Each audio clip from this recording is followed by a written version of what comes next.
నమస్కారం. మనందరికీ తెలిసిన విషయమే, గాది ఎన్ఐఏ గారు అరెస్ట్ తర్వాత ఎన్ఐఏ నిన్న మన తొలి వెలుగు ఆఫీస్కి రావడం జరిగింది. రఘు గారికి, అదేవిధంగా ఆయన దగ్గర పనిచేసే సిబ్బందిలో ఒకతనటువంటి అనిల్ గారికి కూడా నోటీస్ అనేది ఇవ్వడం జరిగింది. అందులో భాగంగా రఘు గారికి ఇచ్చిన దాంట్లో మీ యొక్క యూట్యూబ్ ఛానల్లో ప్లే అయినటువంటి ఒక వీడియో లింక్కి సంబంధించి అక్టోబర్ నెలలో ప్లే అయినటువంటి వీడియోకి సంబంధించిన ఫుటేజ్ మాకు కావాలి అని చెప్పని, అది కూడా క్లియర్గా 65B ఎవిడెన్స్ యాక్ట్ సర్టిఫికేషన్ తోటి కావాలి అని చెప్పని అడగడం జరిగింది. అనిల్ అనే వ్యక్తికి సంబంధించి మీరు విచారణకి రావాలి మా దగ్గరికి అని చెప్పడం జరిగింది. అందులో భాగంగానే ఈయన్ని కూడా ఇన్ పర్సన్గా ఈరోజు కార్యాలయానికి, అతను కూడా విచారణకి కార్యాలయానికి 3 గంటల లోపు రావాలి అని చెప్పడం జరిగింది. ఒక నిజాయితీ గల జర్నలిస్టుగా, ఒక బాధ్యత గల సమాజంలో వ్యక్తిగా, భారతదేశ పౌరుడిగా ఇద్దరూ కూడా ఈరోజు విచారణకి హాజరు కావడం జరిగింది. మేము కూడా మొదట్లో విచారణ అధికారి గారిని కలవడం జరిగింది. అందరూ కూడా చాలా బాధ్యతాయుతంగా చట్ట ప్రకారము ఒక నేరానికి సంబంధించినటువంటి ఎవిడెన్స్ కానీ, విట్నెసెస్ కానీ ఏదైనా ఎవరి దగ్గర నుంచి అయినా సరే కావాలి అని అనుకున్నప్పుడు చట్ట ప్రకారము, చట్టం ఏదైతే చెప్తుందో దాని ప్రకారమే వాళ్ళు ముందుకు వెళ్ళటం జరిగింది. ప్రధానమైన కారణం ఏంటి అంటే కనుక, ఈ యొక్క ఛానల్లో ఆ వీడియో లింక్ అప్లోడ్ అయ్యింది. దాంట్లోనే విద్వేషపూరితమైనటువంటి ప్రసంగం ఉంది అని చెప్పి భావించబడుతున్నారు కాబట్టి దానికి సంబంధించి వాళ్ళు అడగడం జరిగింది. దానికి సంబంధించే ఈరోజు వీళ్ళు రావడం జరిగింది. విచారణ అధికారుల ముందు హాజరు కావడం జరిగింది. విచారణ కూడా సవ్యంగా జరగడం జరిగింది. ఈరోజు మనం మాట్లాడుకుంటున్నాం, ప్రతి ఒక్క సోషల్ మీడియాలో కూడా, శాటిలైట్ మీడియాలో పడని వ్యక్తులు, కొన్ని రాజకీయ పార్టీలు అరెస్టు జరుగుతుంది, అర్బన్ నక్సలైట్ అని ఏ విధంగా అయితే కనుక వ్యాఖ్యలు చేస్తున్నారో ముమ్మాటికి కూడా మేము చెప్తున్నాము.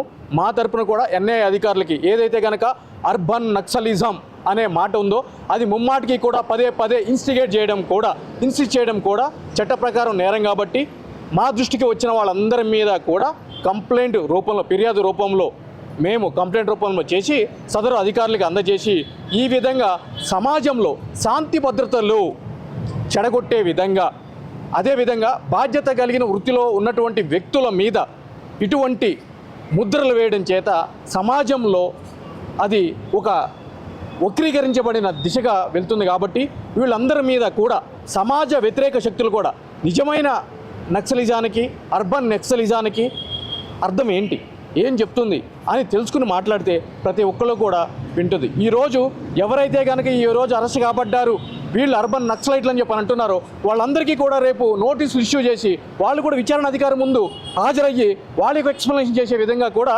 చట్టపరంగా మేము ముందుకు వెళ్తాము. ఈరోజు భారతదేశంలో ఒక నిజాయితీ గల పౌరుడిగా, భారతదేశ పౌరుడిగా ఎవరైనా కూడా, అది నేనైనా కూడా, అధికారులు ఏదైనా ఒక ఇన్ఫర్మేషన్ నా దగ్గర నుంచి కావాలి అనుకున్నప్పుడు వెళ్ళి ప్రతి ఒక్కరు ఇవ్వాల్సిన ఆవశ్యకత ఎంతైనా ఉంది. ఎందుకు అనంటే కనుక ఈరోజు స్వేచ్ఛ, స్వతంత్రం, సమానత్వం కలిగినటువంటి దేశంలో మనం ఉంటున్నాము. అటువంటి దేశ పౌరుడిగా ప్రతి ఒక్కళ్ళ మీద కూడా విచారణ అధికారులు అడిగినప్పుడు, దట్టు ఎన్ఐఏ లాంటి ఒక అత్యున్నతమైనటువంటి విచారణ సంస్థ అడిగినప్పుడు, దర్యాప్తు సంస్థ అడిగినప్పుడు ప్రతి ఒక్కళ్ళ మీద బాధ్యత ఉంది. ఈరోజు కోర్టులకు వెళ్ళలేదే మేము, మమ్మల్ని ఎందుకు పిలుస్తున్నారు, ఇది చట్ట వ్యతిరేకం, చట్ట విరుద్ధం అని చెప్పని ఈరోజు మేము గంట ముందే వచ్చి విచారణ అధికారి ముందు హాజరవడం జరిగింది.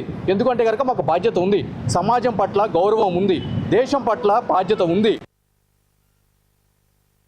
సో వీళ్ళందరికీ కూడా ఈరోజు మీరు మాట్లాడుకున్నారు, ఈరోజు అయిపోయింది, రేపటి నుంచి మీ వంతు స్టార్ట్ అవుతుంది, దయచేసి రెడీగా ఉండండి అని చెప్పని మీ అందరి ద్వారా కూడా నేను తెలియజేస్తున్నాను.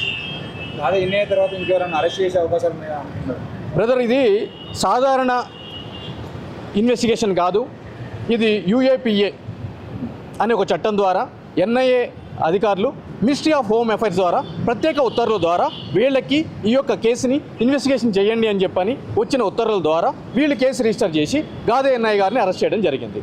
సో ఆయన యొక్క కన్ఫెషన్ రిపోర్ట్ కూడా మనం అందరం కూడా చూడటం జరిగింది.